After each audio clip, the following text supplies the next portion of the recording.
حضران محترم و مکرم، السلام علیکم ورحمۃ اللہ وبرکاتہ۔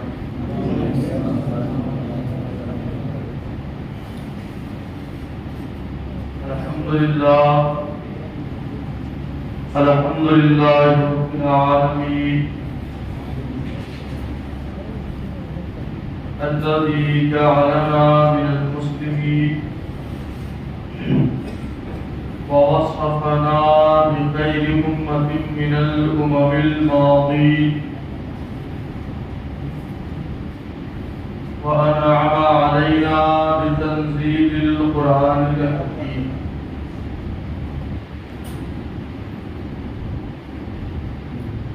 وهدانا به إلى الصراط المستقيم، والصلاة والسلام على سيد الأنبياء والمرسلين خاتم النبيين قائد الغر المحجلين الذي شرح القرآن ببيانه وأحاديثه القديم وكشف عن أسراره وأوامره لهداية الناس أجمعين الذي أنقذنا بحسن سيرته من الظلمات والضلال المبين وآله الطيبين وأصحابه الطاهرين وعلى أزواجه الطاهرات أمهات المؤمنين وعلى جميع الأئمة التابعين من المفسرين والمحدثين المخلصين الكاملين إلى يوم الدين، آمين يا رب العالمين. أما بعد، فأعوذ بالله من الشيطان الرجيم، بسم الله الرحمن الرحيم. قال الله سبحانه وتعالى في كتابه العظيم الكريم: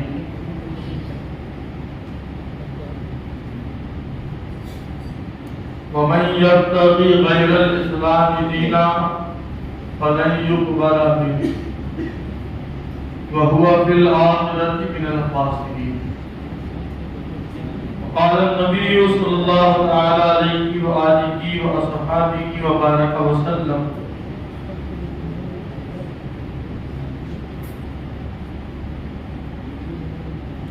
إن مثل أهل بيتي فيكم كمثل سفينة نوح، من ركبها نجا ومن تخلف عنها هلك، أو كما قال النبي صلى الله عليه وسلم. صدق الله مولانا العلي العظيم، وبلغنا رسوله النبي الأمين الكريم، ونحن على ذلك لمن الشاهدين والشاكرين، والحمد لله رب العالمين. تمام احباب کی وفات، سب سے پہلے انتہائی خلوص و محبت کے ساتھ آپ حضرات جی لگا کر حجیت درود و سلام عرض کریں کہ اللہ سیدنا و مولانا محمد معدن الجود والکرم، منبع العلم والحکم والحکم، وآلہ الکرام وابنہ الکریم وأمته الكريمة يا أكرم الأكرمين وبارك وسلم. رفیقان گرامی محترم، جو سلسلہ وار پروگرام ایک محفل کا انعقاد ہم لوگوں نے کیا تھا، آج اس کی یہ آخری محفل ہے اور تقریباً تمام لوگوں کو معلوم بھی ہے کہ ہمیں اپنی گفتگو کا رخ کس سمت رکھنا ہے۔ ہم سید السادات، زین السجاد، زین العابدین، شہزادے سیدنا امام حسین، سیدنا امامنا امام علی اوسط یعنی امام زین العابدین رضی اللہ تعالیٰ عنہ کی بارگاہ میں خصوصی طور پر کچھ باتیں رکھیں کہ ان کے حیات طیبہ کی کچھ گوشہ آپ کے سامنے رکھنے کی بھی کوشش کرتے ہیں۔ امام زین العابدین رضی اللہ تعالیٰ عنہ امام حسین کے وہ صاحبزادے ہیں کہ جو کربلا کا جب واقعہ پیش آیا آپ اس سفر میں بیماری کے عالم میں رہے اور اس وجہ سے آپ کی بہت ضد کرنے پر بھی میدان جنگ میں آپ کو جانے کی اجازت نہ ملی۔ اللہ کے حکام میں مصلحتیں ہوا کرتی ہیں۔ شہید کربلا امام ہمام امام اشرف سیدنا امام حسین رضی اللہ تعالی عنہ کے صاحبزادوں میں سے امام زین العابدین ہی بچے تھے۔ اگر یہ بھی میدان کربلا میں کام آ جاتے تو پھر نسل حسینی کا سلسلہ منقطع ہو جاتا۔ حسینی سادات آج جو آپ روئے زمین پہ دیکھ رہے ہیں کہ حسینی سادات سب کے سب سیدنا امام زین العابدین کی نسل سے۔ ایک زین العابدین کی نسل میں اللہ نے کتنی برکتیں عطا فرمائی۔ دنیا بھر کا ہمارا جائزہ نہیں لے سکتے ہیں، خالی ہندوستان کی خانقاہیں اگر آپ جو بڑی بڑی ہیں مشہور خانقاہیں وہاں جائزہ لے کے دیکھ لیں کہ کس کثرت کے ساتھ حسینی سادات جلوہ گری ہے۔ اور جتنے بھی حسینی سادات روئے زمین پہ پائے جاتے ہیں وہ سب سیدنا امام زین العابدین ان سب کی اصل ہے، کیونکہ امام حسین کے اور کسی بیٹے سے آپ کی نسل کا سلسلہ نہیں چلا، کیونکہ اور بیٹے آپ کے میدان کربلا میں کام آ گئے۔ تو قدرت کو یہ بھی منظور تھا کہ سیدنا امام زین العابدین کے ذریعے سادات حسینی کو دنیا کے کونے کونے میں پہنچنا۔ اور ہمارے نزدیک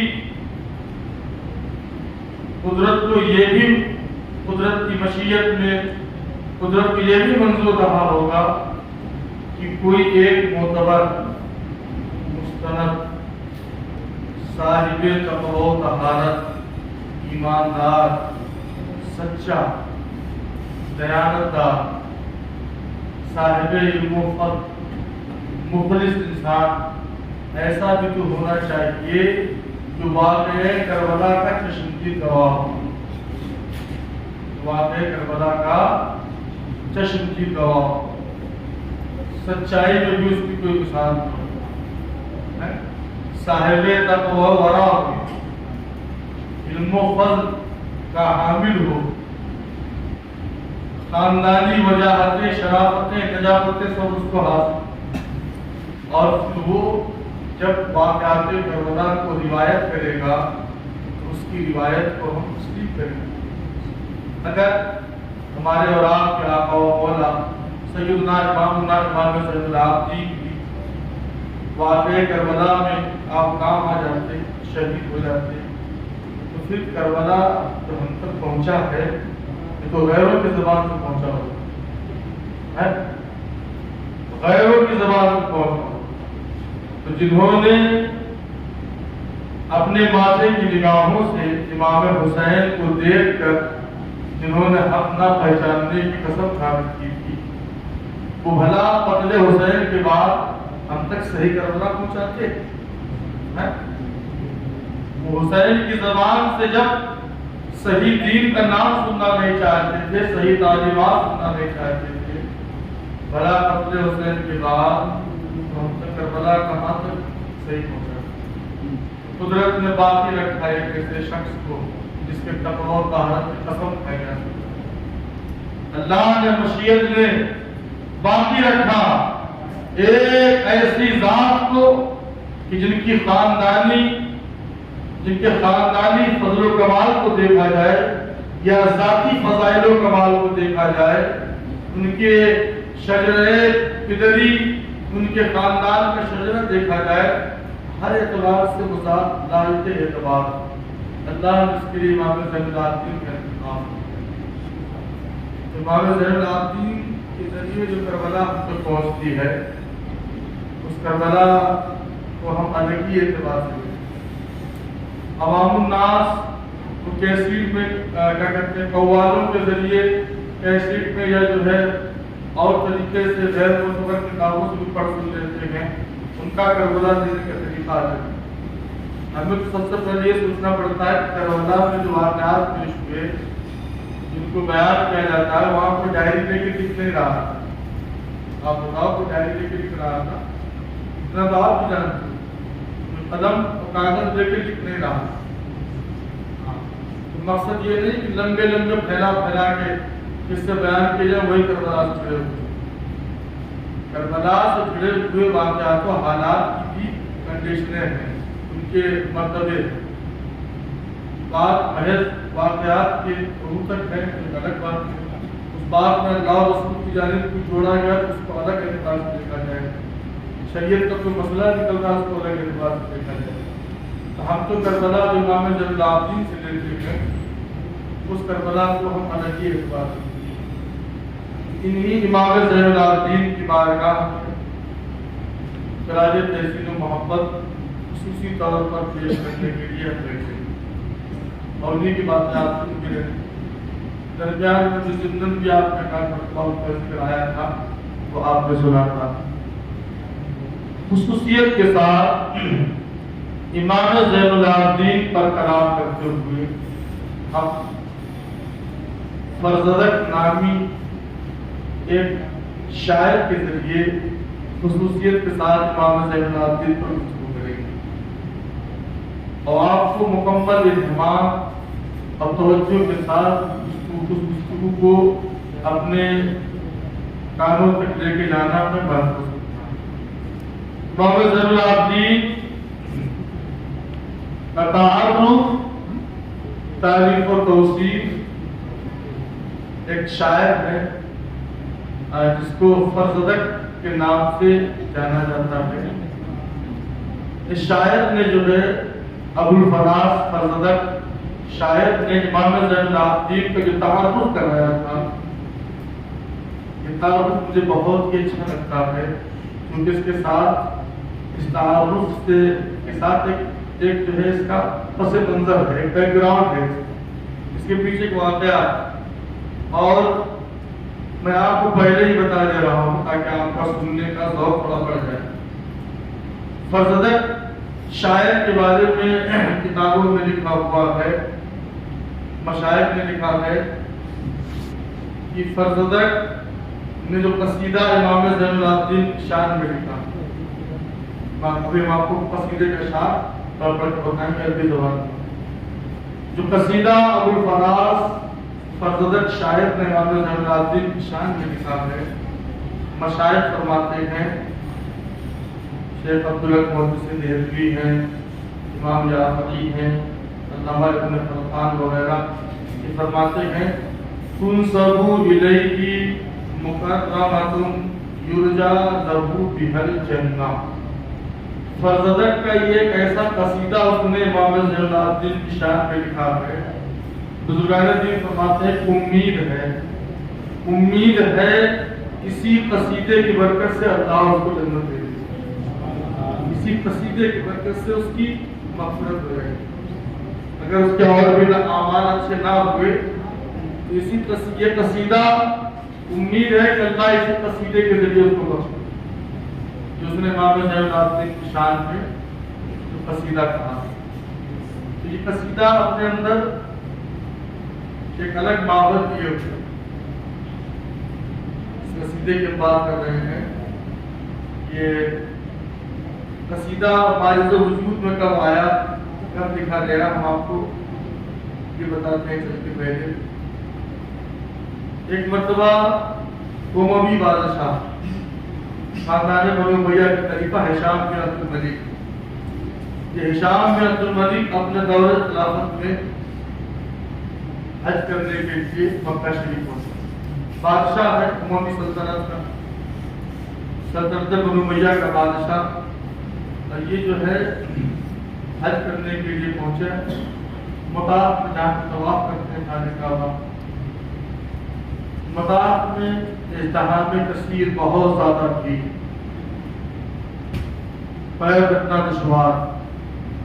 اہل حرم کی بھیڑ کی وجہ سے بادشاہ ہونے کے باوجود 7 مرتبہ چکر لگانے کے بعد بھی ایک بار بھی حجر اسود کے قریب پہنچا۔ بادشاہ ہے ٹھیک ہے، لیکن ہر کوئی حجر اسود تک پہنچنا چاہتا ہے۔ پبلک بھی جانتی بادشاہ یہاں پر کچھ کرنے لگے گا، تو 7 چکر لگانے کے بعد بھی ہشام بن عبد الملک حجر اسود تک نہ پہنچا۔ کتاب میں لکھا ہوا ہے آخرکار تنگ آ کر گوشہ حرم میں ایک جگہ اس نے منبر نصب کروا دیا اور وہیں سے رہ گیا۔ 7 چکر لگا دیے، لیکن اس کو کیا ہوا، حجر اسود کا بوسہ دینا اس کو نصیب نہ ہو پایا۔ اس نے کیا کیا، منبر بچھوا دیا اور جا کر کے خاموشی کے ساتھ بیٹھ گیا اس منبر پہ اور لوگوں کو طواف کرنے کا منظر وغیرہ دیکھتا رہا۔ یاد رکھیے گا اموی خلیفہ ہشام بن عبد الملک بادشاہ۔ اب یہ منظر دیکھنے کے بعد اچانک زین السجاد،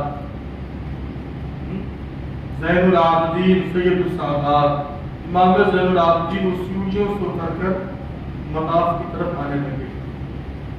تماشا رہا، ازدحام کثیر ہے، تو اتر کے آنے لگے بیت اللہ شریف کی طرف۔ سورج کے مانند آپ جلوہ گر ہوئے، بیت اللہ شریف کے طواف کیے، حرم مکرم میں تشریف لائے۔ لوگوں نے جیسے کہ حضرت کے جمال با کمال کا مشاہدہ کیا، لوگ خود بخود الگ جگہ منتشر ہو گئے، راستہ سب ایک دم منظر دماغ میں پسا کے چلے گئے۔ لوگوں نے دیکھا آپ کو تو راستہ دے دیا، لوگ منتشر ہو گئے۔ آپ طواف کے لیے راستہ دے دیا آپ کو، یہاں تک کہ آپ نے طواف کے 7 پھیرے میں ہر مرتبہ اپنے لب اقدس کو، حجر اسود کو بوسہ دیا اپنے لبوں سے۔ لوگ ایک دم دور ہے، آپ آرام سے طواف بھی کر رہے ہیں اور جدھر آپ پہنچتے لوگ راستہ دیتے۔ اچھا، ہر چکر پہ آپ آ کر کے حجر اسود کا طواف بھی کرتے۔ اب یہ جو ہوا، آپ نے جو بادشاہ تھا ملک شام کے رہنے والے شخص نے دیکھ کر کہا، جو ہشام بن عبد الملک بادشاہ ہے، اس سے ایک شخص نے کہا کہ یہ کون ہے؟ منظر وہاں پہ نگاہیں سب کی ٹھیک ہیں، ایک خوبرو چہرہ ہے، ایک دم کیا ہے، جمال جہاں آ رہا ہے، جو اپنے تمام تر جلوہ سامانیوں کے ساتھ چمک دمک رہا ہے۔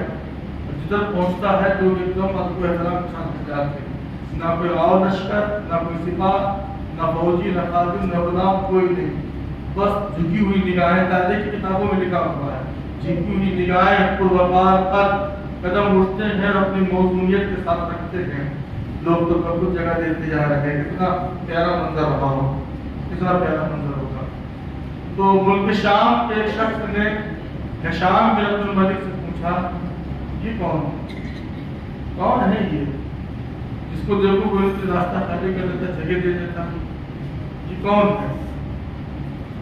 اس نے ہشام نے کہا کہ میں نہیں جانتا کہ یہ کون ہے، اور نہیں پہچانتا کہ یہ مکی ہے کہ مدنی ہے، یمنی ہے، کون ہے؟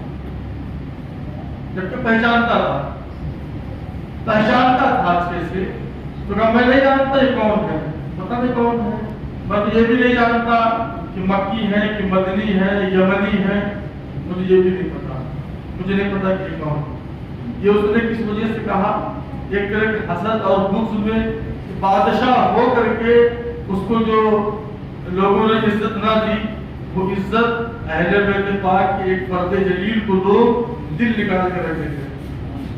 بادشاہ اپنے کر و فر کے باوجود لوگوں کے سر نہ جھکا پایا، اور یہ کون ہے کہ سنجیدگی کے ساتھ چلے جا رہا ہے، لوگ کشا اپنے دل نکال کے اس کے قدموں میں رکھتے تھے۔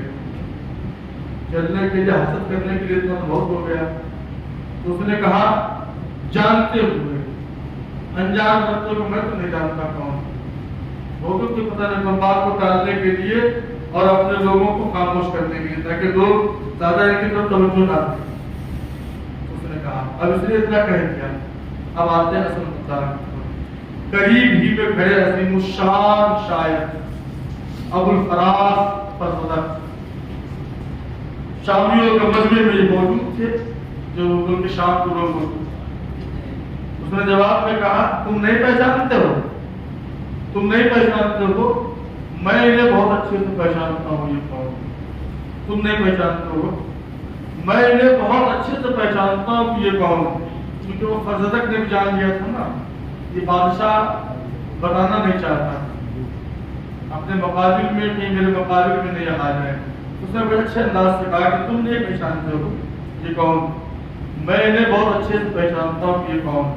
پھر کیا کیا کہ فی البدی وہیں پہ کھڑے کھڑے فرزدق نے ایک لمبا قصیدہ امام زین العابدین کی شان میں زبردست دھلی ہوئی عربی زبان میں بیان کھڑے کھڑے، ایسا نہیں کہ سوچ سوچ اشعار بنایا ہے، ان کی طرف دیکھتا جا رہا ہے شاعر اور شعر کہتا جا رہا ہے، ان کی طرف کیا کہتے ہیں نظر پڑ رہی ہے اور اشعار کو بخود اور پھر بدی، بلکہ یہاں تک میں وہ علمی باتیں آپ کو بتانا نہیں چاہتا ہوں، یہاں تک بعض جو علماء نے کہا کہ فرزدق کا اگر یہ قصیدہ نہ ہوتا تو غالباً تہائی حصہ عربی ادب کا اٹھ گیا ہوتا، اتنا اچھا قصیدہ، یہ علمی باتیں ہیں، وہ باتیں میں آپ سے دور رکھنا چاہتا ہوں۔ تو پھر بدی 28-29 اشعار کا ایک قصیدہ فرزدق نے جو ہے امام زین العابدین کی شان میں کہنا شروع کیا، قصیدہ آپ سنتے چلے۔ پھر یہ دیکھیں کہ تعریف برجستہ کھڑے کھڑے اور کیسی تعریف، نہ تو نہیں جانتا یہ کون ہے، میں جانتا ہوں یہ کون ہے۔ هذا الذي تعرف البطحاء وطأته والبيت يعرفه والحل والحرم، یہ تو وہ مقدس شخصیت ہے کہ جن کے نقش قدم کو مکہ بھی پہچانتا ہے، بیت اللہ بھی جانتا ہے، حل و حرم سب جانتا ہے۔ تو نہیں جانتا ہے، انہیں تو مکہ بھی پہچانتا ہے، انہیں بیت اللہ بھی پہچانتا ہے، اور انہیں حل و حرم یعنی یہاں کے تمام وادی تمام مقامات یہاں کے پہچانتے ہیں، اور تم ان کو نہیں پہچانتے ہو۔ اتنی مشہور شخصیت کہ جس کو وادی بطحا پہچانے، جس کو بیت اللہ پہچانے، اور جس کو حجر اسود خود پہچانے، جس کو حل و حرم پہچان رہے وہ تم ان کو نہیں پہچانے۔ بیان کرنا شروع کر دیا، ھذا ابن خیر عباد اللہ کلہم، ھذا التقی النقی الطاہر العلم، یہ تو اس ذات کے لخت جگر ہے، اس ذات کے نبی پاک کے، یہ تو اس ذات کے لخت جگر ہے جو ذات اللہ کے بندوں میں سب سے افضل، اللہ کے بندوں میں سب سے افضل نبی پاک، اور وہ نبی پاک ہی کے لخت جگر ہے جو اللہ کے بندوں میں سب سے افضل ہے۔ یہ پرہیزگار تقوی والے پاکیزہ صاف ستھرے قوم کے سردار، یہ پرہیزگار تقوی والے پاکیزہ ہیں، صاف ستھرے ہیں، اور قوم کی سرداری تو حقیقت میں نہیں کی ہے۔ کوئی بھی بادشاہ رہے کچھ بھی رہے، حقیقی سرداری تو نہیں کی۔ اذا رأته قریش قال قائلها، جب کوئی قریش ان کو دیکھتا ہے، جب کوئی قریش کے لوگ دیکھتے ہیں، الى مقالب ھذا ينتهي الكرم، جب قریش کے لوگ ان کو دیکھتے ہیں تو کہتے ہیں کہ ان کے کرم کے بعد تو کرم کی انتہائی ختم ہو جائے، جہاں پہ یہ کرم کر دیتے ہیں اس سے بڑھ کر کوئی کرم کر ہی نہیں سکتا جو کرم ان کا ہوتا ہے، اور ان کے کرم کو کوئی کہاں پا سکتا ہے۔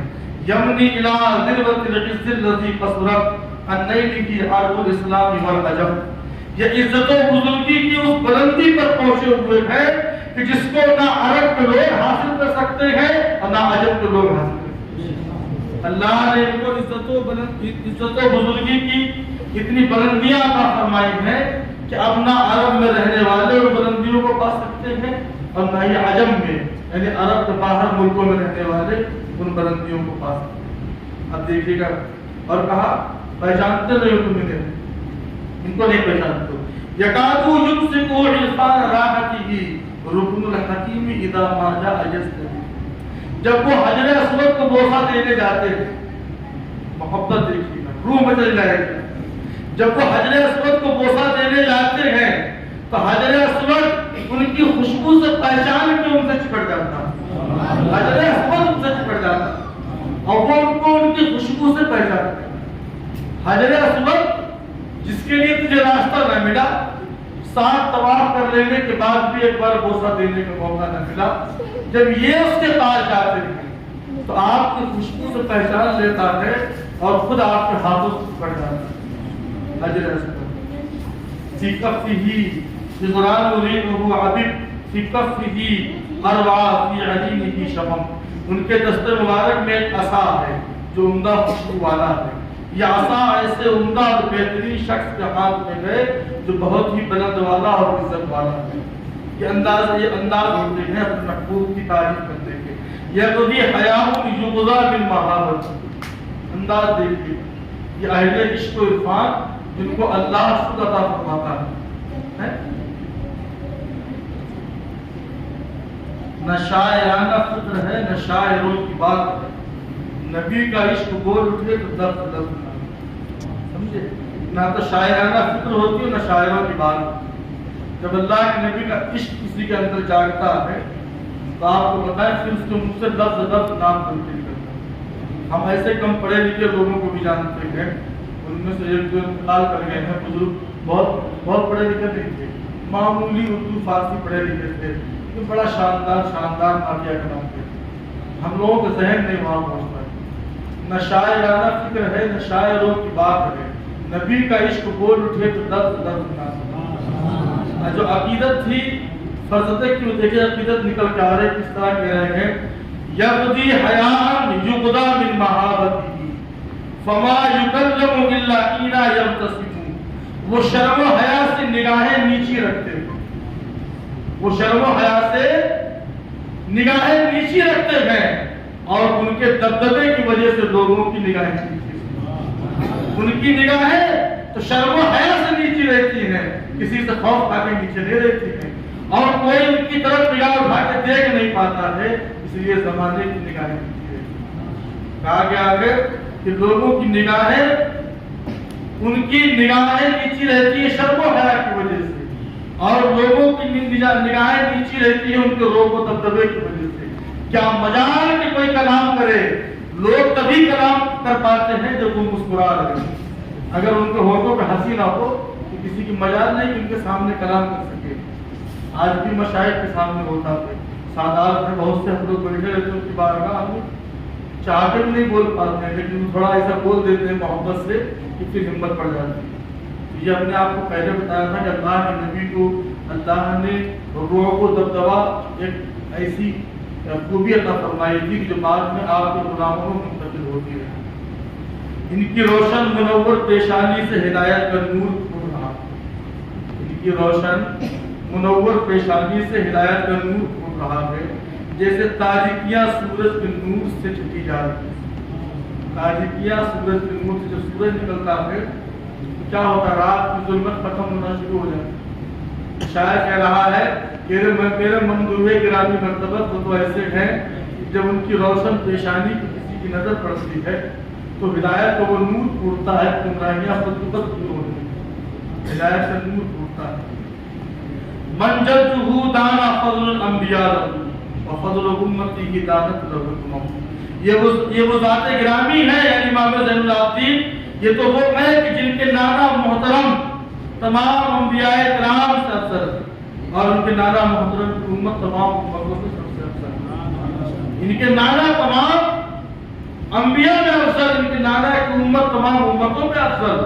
تو ایسے نبی پاک صلی اللہ علیہ وسلم کو جو لخت جگر حرم کعبہ میں کھڑا ہے، اس کی عظمت کیا ہوگی اندازہ لگا ہے۔ ان کے جد محترم تمام انبیاء میں افضل، ان کی امت تمام امتوں میں سب سے افضل۔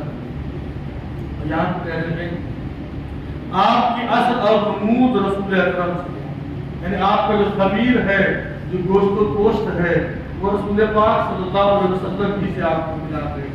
طابت عناصر و نصیب و شیعہ، عناصر اور طبیعت عادت آپ کے سب پاکیزہ ہیں۔ اللہ کے نبی کی عادتیں، آپ کی طبیعتیں، وہ سب اللہ کے نبی سے آپ کو ملے ہیں.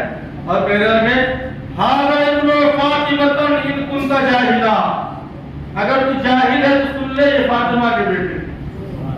ان کنت جاہلا، اگر تجھے جاہل ہے، تجھے علم نہیں ہے. ہاذا ابن فاطمہ ان کنت جاہلا بجدہ انبیاء اللہ قد ختموا، اگر تو نہیں جانتا ہے، جاہل ہے تو سن لے یہ فاطمہ کے بیٹے ہیں اور ان کے دادا جان اللہ کے سب سے آخری نبی ہے، نبوت ان پہ ختم ہے. قد ختموا، ان کے اوپر نبوت ختم کر دی. وہ اللہ کے سب سے آخری، سب سے افضل نبی ہیں. قد ختموا، ان پہ نبوت ختم کر دی گئی. اللہ شرفہ قدما وعظمہ جرا بذاک لہ فی لوحہ القلم. اللہ نے ان کو شرف و عزت عطا فرمائی. اللہ نے ان کو شرف و عزت عطا فرمائی اور اسی شرف و عزت کے واسطے لوح محفوظ میں قلم چل چکا. لوح محفوظ میں ان کے لیے ہمیشہ کے لیے شرف و عزت لکھ دیا گیا. وہ تو اللہ نے قلم چلا دیا. اللہ کے حکم سے ان کو لوح محفوظ میں مقدس متبرک پاکیزہ بابرکت لکھ دیا گیا. کہہ رہے ہیں فلیسا قولک من ھذا بظاہرہ العرب تعرف من انکرت ولا. کہہ رہے ہیں تمہارا یہ کہنا کہ یہ کون ہے، تمہارا یہ کہنا کہ یہ کون ہے، اس سے ان کا کوئی نقصان نہیں ہوگا. تو نے یہ کہہ دیا کہ میں نہیں جانتا یہ کون، اس سے ان کا کیا نقصان ہے. چمگادڑ اگر دن میں دیکھنا بند کر دے تو کیا کہیں گے سورج کا نقصان ہو گیا. چمگادڑ کو اگر نہیں دیکھتا ہے تو اس کا اپنا قصور ہے. سورج تو اپنے آب و تاب سے نکلا ہے. اب تو اگر نہیں دیکھ پا رہا، نہیں پہچان پا رہا تو کیا کیا جائے. امام زمانہ تو اپنی جلوہ سامانیوں کے ساتھ مطاف میں حرم کعبہ میں آپ جلوہ فرماتے. اب تو اگر ان کو نہیں پہچان پا رہا، اگر نہیں جانتا ہے تو شاید کہہ رہا ہے اس میں ان کا کوئی نقصان نہیں ہے. ان کو تو عرب و عجم سب پہچانتے ہیں. تیرے انکار سے کیا ہوگا، تیرے انکار سے کیا ہوگا. ان کو تو عرب والے بھی جانتے ہیں، عجم والے بھی جانتے ہیں. یہ تیرے انکار کر دینے سے کیا ہوگا. کہہ رہے وہ نرم خو ہے، اچھی نرم عادت والے، وہ نرم خو ہے. ان کی تیزی سے خوف زدہ نہیں کیا جاتا. وہ دونوں خوبیوں سے آراستہ ہے، یعنی حسن صورت ان کے پاس ہے اور حسن عادات کو ان کے اندر پایا ہے. قریب آ کر کے دیکھیے گا یہاں پہ امام زین العابدین جو لوگوں کا قرضہ اتارتے تھے اور لوگوں کے ساتھ جو احسانات کرتے تھے اس کا ذکر کیا شعر میں کہ حمال واسقال قوم اذا دفعوا حلو الشمائل تحل عند النعم. جب لوگ قرض کے بوجھ میں دب جائیں تو وہ لوگوں کا بار قرض اٹھا لیتے ہیں. جب لوگ قرض کے بوجھ میں دب جائیں تو یہ لوگوں کا قرض ادا کرنے کی ذمہ داری اٹھا لیتے ہیں. ایسی شیریں خصلت والے ہیں کہ ان کا احسان بھی میٹھا لگتا ہے. یہ تو احسان کر کے احسان جتلاتے ہیں. یہ اگر احسان بھی کرے، اگر کوئی احسان کر کے احسان جتلائے کتنی تکلیف ہوتی ہے. کوئی احسان کر کے احسان جتلائے کتنی تکلیف ہوتی ہے. لیکن شاعر کہہ رہا ہے کہ یہ احسان کر کے جتلائے بھی تب بھی میٹھا لگتا ہے. ان کا تو احسان بھی اتنا اچھا ہوتا ہے. بس یہ بولتے رہیں، ہم سے کلام کرتے رہیں، کچھ بھی زبان سے کہتے رہیں، ہمیں تو یہ اچھا لگتا ہے. بس یہ ہم سے کلام کرتے رہنا ہے. ما قال راقت انی فی تشہدہ لولا تشہد لکانت لا نعم. شاعر کہہ رہا ہے کہ یہ انہوں نے اپنی زندگی میں کبھی لا نہیں کہا. کیا نہیں کہا؟ لا مانے کا ہوتا نہیں، لا مانے نہیں، لا مانے نہیں. اب دیکھیں شاعر کیا کرا. شاعر کہہ رہا کہ جب کلمہ طیبہ پڑھتے ہیں تب لا کہتے ہیں، التحیات پڑھتے ہیں تو لا کہتے ہیں. اگر یہ دونوں مقام نہ ہوتے تو شاید ان کی زبان میں کبھی لا آتا ہی. وہ تو نہیں کرتے ہی نہیں. لے جاؤ لے جاؤ لے جاؤ، نہیں دیں گے، نہیں دے پائیں گے، ہمارے پاس نہیں. یہ تو ان کے یہاں ہے ہی نہیں. ان کے منہ پہ لا کا لفظ تب آتا ہے اشہد ان لا الہ الا اللہ پڑھتے ہیں. کلمہ تشہد پڑھتے ہیں تب تو لا کلمہ ان کی زبان کہا جاتا ہے، ورنہ یہ لا کہتے ہیں. اعلیٰ حضرت کہتے ہیں نہ مانگیں گے مانگے جائیں گے، منہ مانگی پائیں گے. سرکار میں نہ لا ہے نہ حاجت اگر، وہاں کیا جود و کرم ہے شہ فتح تیرا، نہیں سنتا ہی نہیں مانگنے والا تیرا. یہ وہی لا. اعلیٰ حضرت کہہ رہے ہیں کہ تمہارے منہ سے نہیں دیں گے، یہ تو مانگنے والوں کو سننا ہی نہیں سکتے. وہ تو کبھی سنتا ہے. اور وہ ایک مقام پہ اعلیٰ حضرت نے کہا کہ مانگیں گے مانگے جائیں گے، منہ مانگی پائیں گے۔ سرکار میں نہ لا ہے نہ حاجت اگر کی، نہ تو وہ لا کہہ کے منع کرتے ہیں اور نہ ہی اگر مگر کہہ کے ٹالتے ہیں کہ اگر تم نیک بن جاؤ تو اتنا دے دیں گے، اگر تم ہمارا یہ کام کر دو تو دے دیں گے۔ ہم لوگ کہتے ہیں نا اگر تم ٹائم پہ آ جاؤ تو اتنا دے دیں گے، اگر یہ کام بنا دو تو یہ دے دیں گے۔ سرکار میں اگر مگر کریں گے بلا شک کیا آپ کرتے ہیں، وہی آپ کہا ہے۔ کہہ رہے ہیں تشہد میں اگر لا نہ پڑھنا ہوتا تو کبھی ان کی زبان سے کلمہ لا سے نہیں نکالنا ہوتا، لیکن چونکہ تشہد میں پڑھا جاتا ہے۔ اور کہا ہے وہ تو اس گروہ سے تعلق رکھتے ہیں جن کی محبت عین ایمان، وہ اس گروہ سے تعلق رکھتے ہیں کہ ان کی محبت عین ایمان ہے، ان کی محبت ایمان بھی ایمان کا حصہ ہے، اور ان سے بغض کفر ہے، اور ان کا قرب جائے پناہ اور سہارا۔ یہ تو ایسی ذات ہے، یہ تو ایسے گروہ سے ان کا تعلق ہے، یعنی پنجتن پاک کے گروہ سے، اللہ کے نبی کی ذات پاک سے ان کا تعلق ہے کہ ان کی محبت تو ہمارے ایمان کا حصہ، اور ان سے بغض کرنا یہ کفر ہے، اور ان کے قریب جانا پناہ تلاش کرنا ہے، سہارا کرنا۔ تو تمہیں کیا کرنا ہے؟ تمہیں جو کرنا ہے پسند کر سکتے ہو، تمہیں کیا کرنا ہے؟ اللہ کے نبی نے فرمایا کہ جو میری اہل بیت سے بغض رکھے گا ادخلہ اللہ النار، اللہ اس کو جہنم میں ڈال دے گا۔ یہ اسی کا ہمیں لگتا ہے شاعر نے اسی کیا کہتے ہیں حدیث پاک کی ترجمانی کہہ رہا ہے ان عدہ اہل التقا کانوا ائمتهم، اگر تم بڑے بڑے پرہیزگاروں کو دنیا میں اکٹھا کر دو، یہ ان کے بھی سردار ہے۔ اگر تم دنیا میں بڑے بڑے سرداروں کو اکٹھا کر لو، تلاش کر لو، اور کسی جگہ پہ جمع کر لو جہاں پہ تمام پرہیزگار بڑے بڑے اکٹھا ہوں گے، تقوی شاعر کہہ رہا ہے کہ یہ ان سب کے سردار نکلیں گے۔ برادری کی تو بات نہیں، سردار یہ نکلیں گے۔ اور قیلا من خیر اہل الارض قیلا ہم، اور تم دنیا سے پوچھ لو کہ بہتر قوم ہے، سب کہیں گے یہی، سب کہیں گے یہی، ہر کوئی کہیں گے یہی۔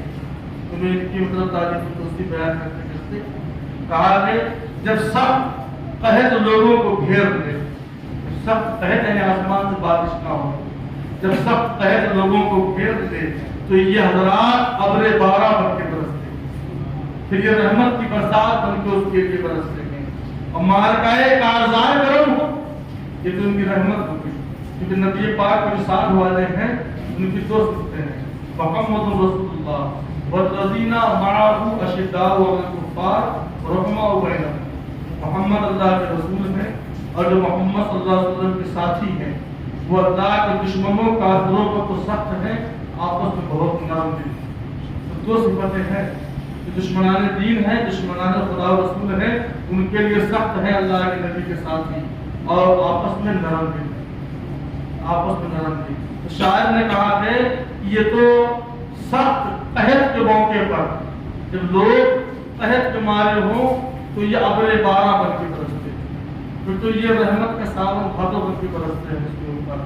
اور کہا اور اگر مارکے کارزار گرم، اگر حق و باطل کا مارکا چھڑا ہوا، اگر مارکے کربلا بابا، اگر بدر و احد و حنین و خندق بابا ہو، اگر مارکے کفر و باطل، کفر و اسلام کے درمیان جنگ ہو رہی ہو، تو پھر شاعر نے کہا کہ یہ حضرات سرا کے شیروں کی طرح شیر ہیں۔ ابھی آپ نے سمجھے، سرا یہ ایک مقام ہے، یہ عرب میں کوہ سلمہ ایک پہاڑ ہے، اسی پہاڑ میں ایک کوہ ایک گفا ہے جس کا نام سرا ہے، وہاں کے شیر بہت مشہور تھے، وہاں پر کثرت شیر رہا کرتے تھے۔ تو کبھی بھی جیسے لوگ مثال دیتے تھے، جیسے کہہ دیا آپ کمزور ہیں، کسی طاقتور پہ آپ حملہ کرو تو آدمی کے کیوں جو ہے سرا کے شیروں سے بھیڑنا چاہتے، ایک کہاوت لوگ کہتے ہیں۔ تو سرا کے شیروں کا بہادری یا کافی زیادہ تعداد کا جب ذکر کرنا ہوتا تھا تو لوگ سرا کے شیروں کا ذکر کرتے تھے، سرا کے شیر۔ کبھی کبھی ہم لوگ انسان کہتے ہیں تم سے پانی منگایا، امریکہ چلے گئے ہو کیا؟ امریکہ شہر مطلب وہاں پہ نہیں ہوتا، امریکہ مطلب دوری، کہ پانی منگایا تھا کتنی دور پانی لینے چلا گیا ہے۔ تو مقصد اس کا یہ نہیں ہوتا کہ امریکہ ملک نکل گیا ہو، مقصد خالی اتنا ہوتا ہے کہنا کتنی دیر لگا دی۔ تو وہاں پہ بتانا یہ ہے کہ جب لوگ سخت قحط میں ہوں تو یہ ابر بارہ بن کے برستے ہیں، اور اگر مارکائے کارزار گرم ہو تو ان کی ہمت، شجاعت اور بہادری کا یہ عالم ہے کہ پھر تم سرا کے شیروں کی مثال نہ دو، اس سے بھی آگے نکل جاتے ہیں۔ اور کربلا کے واقعات اس کے آئے کی شاہد ہیں۔ آپ نے سنا کہ اہل بیت اطہار کے کسی ایک فرد نے بھی یزیدی سے اپنی جان بخشی کے لیے نہیں کہا۔ جب تو مختار ثقفی نے ڈھونڈ کے جب بدلا دیا، جان بخشی کے کیسے کیسے لوگوں نے شوشے چھوڑے تھے۔ تو یہ ایک قصیدہ ہے، اشعار اور بھی بہت زیادہ ہیں، لیکن چونکہ تعریف و توصیف میں میں نے کچھ کلمات بھی اس لیے پڑھ دیے ہیں، پہلے سے یہ کلمات پڑھ دیے تاکہ جس قصیدے کے تعلق سے ہمارے بزرگوں نے فرمایا کہ تنسب الیہ مکرمۃ یرجا بہا الجنہ، کہ امید ہے کہ اس کے ذریعے اس کو جنت مل جائے گی، بخشش ہو جائے گی۔ تو آپ بھی یہ امید رکھیے کہ ہم نے جس قصیدے کو نیتی کے ساتھ سنا ہے، جس قصیدے کے تعلق سے ہمارے مشائخ کی جو امیدیں ہوں اور جس کے حسن کو ہمارے بزرگوں نے اس طرح بیان کیا ہو، اس لیے ہم نے اس قصیدے کو سنا۔ امام زین العابدین کے تعلق سے ہمیں کچھ بات عرض کرنی تھی، خراج تحسین و محبت کے طور پر وہ آپ نے اشعار کی زبانی میں سن لی ہے، اور ان کی شان میں ہم نبی پاک کی روایت پڑھتے ہیں تاکہ آپ کو لگے کہ ہاں بس اب ان کی شان میں اگر کچھ نہیں بھی سن رہے ہیں تب بھی آپ نے بہت کچھ سن لیا۔ اللہ کے نبی کے حدیث پاک سنیں، امام ابن المدینی، امام بخاری کے استاد بھی ہیں، حضرت جابر سرالی، انہوں نے فرمایا، حضرت جابر فرماتے ہیں کہ میں حضور پاک کی خدمت میں حاضر تھا، امام حسین حضور کی گود میں بیٹھ کے کھیل رہے۔ حضرت جابر بن عبداللہ صحابی رسول بیان کر رہے ہیں کہ حضور نے فرمایا، اے جابر میرے حسین کے یہاں ایک بیٹا پیدا ہوگا، اے جابر میرے حسین کے یہاں ایک بیٹا پیدا ہوگا جس کا نام علی ہوگا، جس کا نام علی ہوگا۔ لیکن امام حسین کے تینوں بیٹوں کا نام علی ہی، علی علی علی، ان تینوں بیٹوں کا نام علی، علی اکبر، علی اوسط، علی اصغر، بڑے اکبر، بڑے علی، منجلے علی، چھوٹے علی۔ اللہ کے نبی فرماتے ہیں میرے حسین کا ایک بیٹا پیدا ہوگا جس کا نام علی ہوگا۔ اب یہ کیسے فیصلہ ہوگا یہ کون سے علی ہے؟ فیصلہ اللہ کے نبی آگے فرماتے ہیں اللہ کے نبی، قیامت کے دن منادی اس کو سید العابدین کہہ کے پکارے گا۔ قیامت کے دن اللہ کی جانب سے ایک غیبی طور پر ایک منادی اس کو سید العابدین کہہ کے پکارے گا، اگر اس کو سید العابدین کہہ کے پکارے گا، ان کے یہاں بھی ایک بیٹا پیدا ہوگا، یعنی حسین کے پوتے کی بات آ رہی ہے، ان کے یہاں بھی ایک بیٹا پیدا ہوگا اور پھر اس کا نام محمد ہوگا، امام محمد باقر۔ امام محمد باقر امام زین العابدین کے بیٹے ہیں، امام محمد باقر امام زین العابدین کے بیٹے امام حسین کے پوتے ہیں۔ نبی پاک فرماتے ہیں کہ اس کا نام محمد ہوگا، یعنی امام محمد باقر ہوگا۔ اے جابر اگر تم اسے پانا تو اس سے میرا سلام۔ اللہ کے نبی صلی اللہ علیہ وسلم امام زین العابدین کے بیٹے کے لیے سلام بھیجتے ہیں، اے جابر جب تم محمد باقر کے زمانے کو اگر پانا تو تم اس کو میرا سلام دو۔ جہاں اللہ کے نبی صلی اللہ علیہ وسلم نے اپنے سلام دیا۔ امام زہری امام بخاری سے پہلے کی محدث ہے، فرماتے ہیں میں نے خاندان قریش کو حضرت علی بن حسین یعنی امام زین العابدین، میں نے خاندان قریش میں علی بن حسین سے بڑھ کر کسی کو مفتی نہیں پایا۔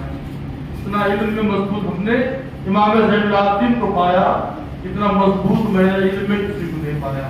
اور میں زیادہ باتیں آپ کو کہاں بتاؤں، آپ اتنا سمجھ لیں کہ حدیث پاک کی جو بڑی بڑی کتابیں ہیں، حدیث پاک کی جو بڑی بڑی کتابیں ہیں، بخاری، مسلم، ابو داؤد، ترمذی جو رکھی ہوئی ہے، آپ کو ہم آپ کے سامنے جیسے یہ رکھی ہوئی ہے ابو داؤد شریف یہ رکھی ہوئی ہے، جو 6 ٹاپ کی کتابیں بخاری شریف کی ہیں، اس تمام محدثین نے اپنی کتابوں میں امام زین العابدین سے روایت حدیثوں کو درج کیا۔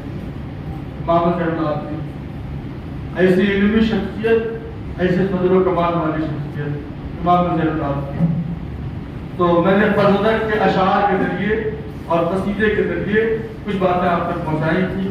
اب ہوا کیا تھا، اچھا ایک بات اور سنو، محبت میں آزمائش تو ہوتی، اگر آزمائش نہ ہو تو گھر گھوٹے میں تمیز نہیں ہو پائے گا بھائی، یہ غلط ہے۔ آزمائش تو ہوگی اگر ہو، فضل نے قصیدہ لکھنے کو تو لکھ دیا اور اس کے بعد شاہ میر عبد الملک نے فرزدہ کو قید کر کے قید خانے میں ڈالا. بادشاہ ہے بھائی، اس کی توہین ہوئی، اس نے ڈلوا دیا. امام زین العابدین کے پاس جب یہ خبر پہنچی تو آپ نے 12,000 درہم فرزدہ کے پاس بھیجے آپ، اور فرزدہ نے ان درہموں کو واپس کیا. فرزدہ نے وہ درہم واپس کر دیے اور یہ کہنا بھیجا کہ میں نے یہ قصیدہ کیا کہتے ہیں عطا و بخشش کے لیے نہیں لکھا تھا، میں نے اس کا عوض بدلہ لینے کے لیے نہیں لکھا تھا، میں نے اس کو اپنے آخرت کے لیے ذریعے آخرت کے طور پر میں نے اس کو لکھا ہے. زندگی بھر بادشاہوں کی شان میں لکھا، ان سے پیسے لیے، سب کچھ کیا لکھ لیے، میں نے روپیہ پیسے کے لیے نہیں لکھا تھا، میں اس کے لیے عوض نہیں دے سکتا. اس نے واپس کر دیا. عبارت ہے عربی زبان کی. امام زین العابدین فرماتے ہیں ہم اہل بیت ہیں، اگر کچھ دے دیتے ہیں تو واپس نہیں دیتے ہیں، اس کو بھی رکھ دو، وہ تھوڑا ذریعہ آخرت بھی ہو جائے، اس کو بھی دے دیا کہ ذریعہ آخرت کے طور پر تھا، وہ تو رہے گا ہی تمہارا، لیکن ہماری شان ہے کہ ہم دینے کے بعد واپس نہیں دیتے. لہٰذا ہم نے کچھ نکال دیا اگر کسی کے نام پر تو تمہیں لینا ہے وہ تم لے دو. پھر فرزدق شاید نے وہ لے لیا اور رکھ دیا. امام زین العابدین رضی اللہ تعالیٰ عنہ کے برکات فیوزات ان کے اگر دیکھنا ہے تو آپ صرف ہندوستان کی دیکھیں. ہندوستان میں امام زین العابدین کی صرف ایک کڑی ہم بیان کریں. امام زین العابدین کے ایک بیٹے ہیں حضرت امام زید شہید. ان کے بیٹے ہیں امام ابو الفراح، ان کے بیٹے ہیں سید محمد صغرا. سید محمد صغرا یہ بلغام شریف میں آرام فرما. کہاں پہ ہے؟ بلغام. امام زین العابدین کے بیٹے امام زید شہید، ان کے بیٹے ابو الفراح، ان کے بیٹے سید محمد صغرا. اور یہ جو ہے جو آرام فرما ہے انہیں کی نسل سے بلغام شریف کی ہے. جو سید محمد صغرا پورے بلغام کے ساتھ سنیے، پورے بلغام کے ساتھ، پورے مہریرہ کے ساتھ، پورے مسولی کے ساتھ، اناؤ کے ساتھ، حیدرآباد تکن کے ساتھ، مدینہ شریف میں اخوان الخمسہ پشبھیا نام کا ایک محلہ ہے وہاں کے ساتھ، یہ سب کے سب سید محمد صغرا جو بلغام میں آرام فرما ہے ان کی نسل سے. اور یہ امام زین العابدین کی نسل ہے. یہ امام زین العابدین کے ایک بیٹے امام زید شہید کے ایک بیٹے، امام زین العابدین کے ایک بیٹے امام زید شہید، پھر ان کے بھی ایک بیٹے کی نسب کی برکت کا یاد. امام زین العابدین کے تینوں چاروں بیٹوں کو لائیں گے، ان کے تمام بیٹوں کو لائیں گے تو حسین سادات کہاں پہلے ہیں، کہاں تک گئے ہیں کہ حد و شمار سے باہر. کتاب میں جس نے کتاب لکھا ہے اس نے خاص طور پر لکھ دیا کہ بہت بڑی کتاب تیار ہو جائے، اور کہا کہ اگر سب کا شرح فصل کے ساتھ تذکرہ کروں تو خاصی طوالت ہو جائے گی. اکٹھے نہیں کر پائیں گے سب کا ذکر کہاں سے لے کر اور سب کو اکٹھا بھی کر دیں گے تو ایک بہت بھاری کتاب بن جائے گی. اعلیٰ حضرت امام اہل سنت نے جو شجرہ کہا ہے یا الہی رقم فرما مصطفیٰ کے واسطے یا رسول اللہ خدا کے واسطے، مشکلیں حل کر شہ مشکل کشا کے واسطے، کربلا رت شہید کربلا کے واسطے، سید سجاد کے سجدے میں ساجد رکھیں گے، علم حق باطل علم خدا کی. تو یہی جو ہے سید سجاد کے. اور ایک اور باقی اسیاد یا سجاد یا شاہ جواد خضر ارشاد عالم عال آباد کتاب جو ہے نا، یا خدا بہرے جناب مصطفیٰ کتاب، یا رسول اللہ از بہرے خدا کتاب. یہاں پہ جو ہے امام اہل سنت نے خراج تحسین و محبت کی بارگاہ میں پیش کیا ہے. اور مجھے بولنا تھا ایک ذات کا اور حضرت امام مہدی پر، ان کو تو ہونے کا ہے لیکن ایک روایت کی شان میں پڑھ دیتے ہیں تاکہ ہمارے عقیدے سے بڑی بات ہے. امام مہدی کے تعلق سے طرح طرح کی باتیں گردش کرتی ہیں. کچھ لوگ یہ کہتے ہیں کہ حضرت عیسیٰ ہیں وہی مہدی ہیں، کچھ کا عقیدہ وہ ہے کہ 12ویں امام ابھی پوش ہیں، چھپے ہوئے ہیں، وہ نکلیں گے، وہ ظاہر ہوں گے، یہ عقیدہ ہے. کچھ جو ہے مانتے ہی نہیں سرے سے، کچھ ان کو نبی پیغمبر مانتے، کیسے لوگوں میں بات کرتے ہیں. تو یہ اسلامی عقیدہ ہم بیان کر دیتے ہیں کہ جب دنیا میں ہر طرف کفر کا تسلط ہوگا، تمام ابدال ان کے شام کی طرف چلے جائیں گے، تو کیا ہوگا کہ رمضان شریف کا مہینہ ہوگا، ابدال طواف کعبہ میں مشغول، اور امام مہدی بھی وہاں پہ ہوں گے، خانہ کعبہ شریف امام مہدی ہوں گے. اولیاء امت ان کو پہچان کریں گے، عام لوگ نہیں پہچان پائیں گے. اولیاء امت کو پہچان لیں گے اور وہ آپ سے کہیں گے ہاتھ آگے بڑھائیے تاکہ آپ کے ہاتھ سے ہم بیعت کریں، آپ منع کر دیں، آواز آئے کہ ہاذا خلیفۃ اللہ المہدی، یہ اللہ کے خلیفہ مہدی ہیں، فاسمعوا لہ واطیعوا، ان کی بات مانو اور اس کی اطاعت کرو۔ پھر آپ اپنا ہاتھ آگے بڑھائیں گے، لوگ بیعت کریں گے، تمام اولیاء کو اپنے ہمراہ لے کر کے آپ ان کے شام کی طرف کوچ کر جائیں گے۔ یہ قیامت کے جو نزدیک قیامت کے معاملات ہیں، اشراط قیامت، علامات قیامت، وہاں سے بڑی باتیں میں آپ کو بتا رہا ہوں۔ تو ہونا کیا ہے، یہ امام مہدی جو ہے یہ پیدا ہوئی، اللہ کے نبی کی صحیح حدیث پاک، اس میں 50 سے زیادہ حدیث پاک پوری کتابیں ہمارے پاس ہیں، لیکن ایک بہت ہی اچھی حدیث پاک ہم بیان کر دیتے ہیں۔ اللہ کے نبی فرماتے ہیں قال لو لم، آپ فرماتے ہیں قال لو لم یبق من الدنیا الا یوم، یہ حدیث شریف پڑھ لیتے ہیں۔ آپ فرماتے ہیں اگر قیامت آنے میں صرف ایک دن باقی ہوگا، یعنی امام مہدی کا آنا اتنا ضروری اور اتنا اٹل ہے کہ اللہ کے نبی فرماتے ہیں اگر قیامت آنے میں صرف ایک ہی دن باقی ہوگا، کوئی کہے جب تو ایک ہی دن باقی، اب کیسے مہدی آئے گا؟ نبی پاک فرماتے ہیں طول اللہ ذلک اليوم، اللہ اس ایک ہی دن کو اتنا لمبا کر دے گا، اس ایک ہی دن کو اتنا لمبا کر دے گا، اللہ کے نبی صلی اللہ علیہ وسلم فرماتے ہیں حتی یبعث فیہ رجلا منی او من اہل بیتی، اور پھر اللہ اسی درمیان میری اہل بیت سے ایک شخص کو پیدا فرمائے گا، میری اہل بیت سے ایک شخص کو پیدا فرمائے گا، یواطی اسمہ اسمی، اس کا نام میرے نام پر ہوگا، یعنی محمد ہوگا، وہ اسم ابی اسم ابی، اور اس کے باپ کا نام میرے باپ کے نام پر ہوگا، یعنی ان کا نام بھی محمد بن عبداللہ ہوگا، ان کا نام بھی محمد بن عبداللہ ہوگا۔ اللہ کے نبی فرماتے ہیں یہاں پہ آگے کہ یملأ الارض قسطا وعدلا کما ملئت ظلما وجورا، میرے خاندان سے وہ آنے والا شخص زمین کو عدل و انصاف سے بھر دے گا، اور اس سے پہلے زمین کفر سے ظلم و ستم سے بھر چکی ہے، ابھی یہ زمین ظلم و ستم سے بھرے گی، اب پھر نزول جب ظہور مہدی رضی اللہ تعالیٰ ہوگا تو عدل و انصاف کا پرچم نصب کریں گے۔ اس کے اوپر تو آپ کو ہم سے مکمل کو ایک پورا بیان کرنا چاہیے امام مہدی جی کے اوپر سے، اور یہاں بیان فرمانے کے بعد ایک حدیث پاک میں نے پڑھی، اس میں اللہ کے نبی فرماتے ہیں کہ ہاں مہدی حق ہے اور وہ میری بیٹی فاطمہ کی نسل سے ہوگی، میری بیٹی فاطمہ کی نسل سے ہوگی۔ تو وہ شیعوں والا عقیدہ نہیں کہ مطلب 12ویں امام ہے وہ روپوش ہو گئے، چھپ گئے ہیں، وہ قرب قیامت ظاہر ہوں گے، وہ نکلیں گے، یہ جو ہے اہل سنت کا عقیدہ ہے۔ اہل سنت کا عقیدہ کیا ہے کہ امام مہدی کو اللہ پروردگار اہل بیت اطہار سے پیدا فرمائے گا، آپ اہل بیت اطہار کی مقدس صفوں سے آپ نکل کے آئیں گے، اللہ کے دین کو آپ فروغ دیں گے، اور حضرت عیسیٰ علیہ السلام آپ کے پیچھے فجر کی نماز پڑھیں گے۔ آپ حدیث پاک میں یہاں تک ہے، میں نے آپ کو بتایا نا کہ بار طویل نہ ہو، حدیث پاک میں یہاں تک اللہ کے نبی نے فرمایا کہ مہدی 7 سال یا 9 سال تک حکومت کرے گی۔ دونوں طرح کی روایتیں ہیں، کبھی کبھی صحابہ کو سننے میں کسی نے 7 سن لیا، کسی کو 9 سمجھ میں آیا، یہ عام سی بات میں ہوتی ہے۔ تو ایک روایت میں ہے کہ 7 سال تک حکومت کریں گے، اور ایک روایت میں ہے کہ زمین کو عدل و انصاف سے بھر دینے کے بعد 9 سال تک وہ اللہ کے دین کو فروغ دیں گے، اور زمین کو مکمل طور پر عدل و انصاف کے ساتھ کریں گے۔ کتنے لشکروں کے ساتھ امام مہدی کے لشکر کے مقابلے ہوں گے، مقام بیدہ وغیرہ پر ملک شام سے آنے والا لشکر جو آ رہا ہوگا، مشکات ریاض الصالحین میں بھی حدیث ہے، اللہ کے نبی فرماتے یہ بھی امام مہدی کے خلاف مکہ میں چڑھائی کرنے آ رہا ہوگا، لیکن مقام بیدہ ہی پہ اللہ زمین کو حکم دے گا اور اس لشکر کو زمین پہ جہاد کیا جائے گا، وہاں پہ جو ہے وسط زمین ہوگا، پورا کا پورا لشکر زمین پہ نظر ہو جائے گا۔